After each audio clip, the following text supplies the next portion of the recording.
What if your daily bus ride felt like a nightclub on wheels? In Nairobi, Kenya, that's not a fantasy, it's reality.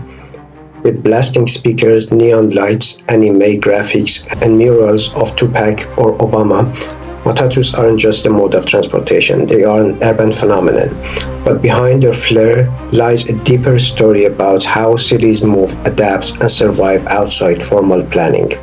These minibuses are at the heart of Nairobi's paratransit system, and they are moving over 70% of city's commuters every day. So how did Nairobi become dependent on these informal vehicles? Are they a smart urban solution or a chaotic mess? Today I'm taking a deep dive into the world of Matatus, their history, their impact on urban planning, their administration, their culture, and whether they point to the future of urban transportation in the global south or a warning. Matatus are a form of informal public transportation, or more technically, paratransit. The term Matatu comes from a Kyuku word meaning three, a reference to the original fare of 3 cents. Today, there are mostly minibuses or vans, typically with a capacity of 14 to 33 passengers, and they form the backbone of Nairobi's commuter network. They are part of a paratransit ecosystem, transport systems that operate outside formal government regulation, but fulfill public transportation roles, particularly in cities where official transit is insufficient. In Nairobi, paratransit fills the gap left by the city's inadequate bus and rail systems. According to Kenya National Bureau of Statistics, there are around 20,000 Matatus operating in the country, with the majority in Nairobi. These vehicles serve millions of daily commuters, especially from low and middle income neighborhoods into the central business district. Unlike scheduled bus systems, Matatus do not follow fixed timetables, and often their routes are flexible depending on demand, traffic, and profitability. They stop anywhere, pick up anyone, and leave whenever they are full. They are cheap, fast, and everywhere, but they also come with serious trade-offs. From a transportation and urban planning perspective, Matatus are both solution and symptom. On one hand, they offer incredible coverage. Nairobi's formal transit system, mainly government-run buses, is small, unreliable, and unable to meet demand. The city's population has surged past 4.5 million, yet its formal public transport network hasn't kept pace.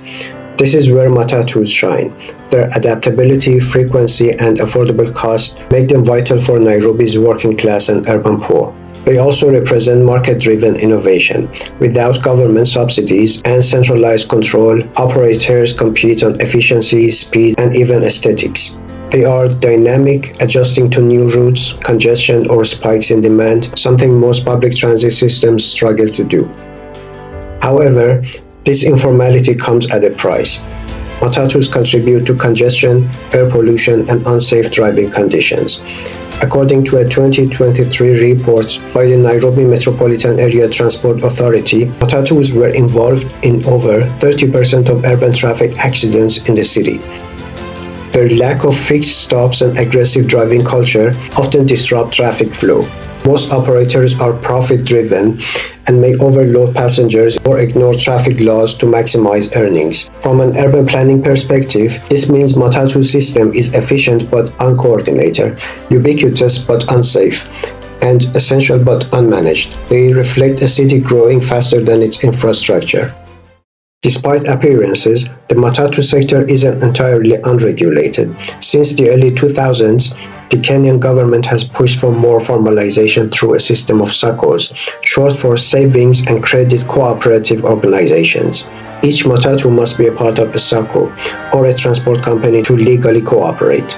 These organizations act as intermediaries between the government and the individual vehicle owners, providing a semi-structured framework for managing operations, collecting fares, and enforcing basic rules. As of 2024, Nairobi had over 700 registered SACCOs operating routes across the city. A typical SACCO manages dozens, sometimes hundreds of vehicles. They coordinate schedules informally, set fare levels, and liaise with the National Transport and Safety Authority and the Ministry of Transport. However, enforcement remains limited and uneven. While some SACCOs are well organized, others are little more than loose associations with minimal oversight. Corruption, inconsistent standards, and clashes with authorities are common. There is also tension between public policy goals like safety and emissions reduction and the entrepreneurial competitive logic of Matatu system. Attempts to introduce clashless fare systems or standardized branding have largely failed due to resistance from operators who value flexibility and anonymity. In theory, SACCOs are supposed to improve service quality. In practice, they often mirror the city's fragmented urban governance, too decentralized to be consistent, yet too important to remove. If you've ever seen a Matatu, chances are you'll never forget it. These aren't just vehicles, they are roving cultural billboards, tricked out with graffiti-style art, custom bodywork, blaring sound systems, and interior neon lighting. Graffiti bus meets hip-hop club.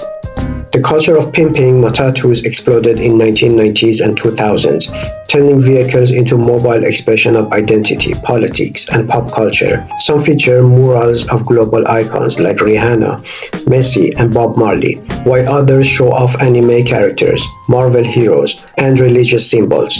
Pimped Matatus often belong to SACCOs that target younger trend-conscious commuters, and the most lavish designs are concentrated on routes serving university students or nightlife districts.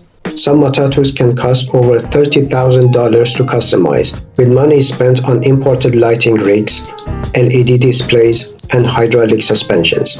Sound systems can cost as much as the vehicle itself, with competitions held for the loudest and flashiest Matatu. This aesthetic has a dual purpose. First, attracting customers. Riders, especially the youth, prefer flashy modern Matatus. And second, branding and status. For drivers and owners, a unique Matatu builds reputation and can command higher fares or more loyal customers. The government has tried to curb excessive modification for safety reasons, like banning dark tints and loud music, but enforcement is inconsistent. In 2022, a proposed law to ban graffiti was withdrawn after public backlash. In the end, the Matatu's look is part of its function. It's a cultural signal, as much as a transportation mode. From a transport economist's view, Matatus deliver high-capacity, low-cost mobility with almost zero public subsidy. There are some benefits to having Matatus. First, coverage. Matatus reach nearly all areas of Nairobi, including informal settlements. Second, frequency. Unlike formal buses that may run every 30 to 60 minutes, Matatus often arrive every few minutes. Affordability. Fares range from 30 to 100 Kenyan shillings, equal to 20 to 70 US dollar cents, depending on distance and time.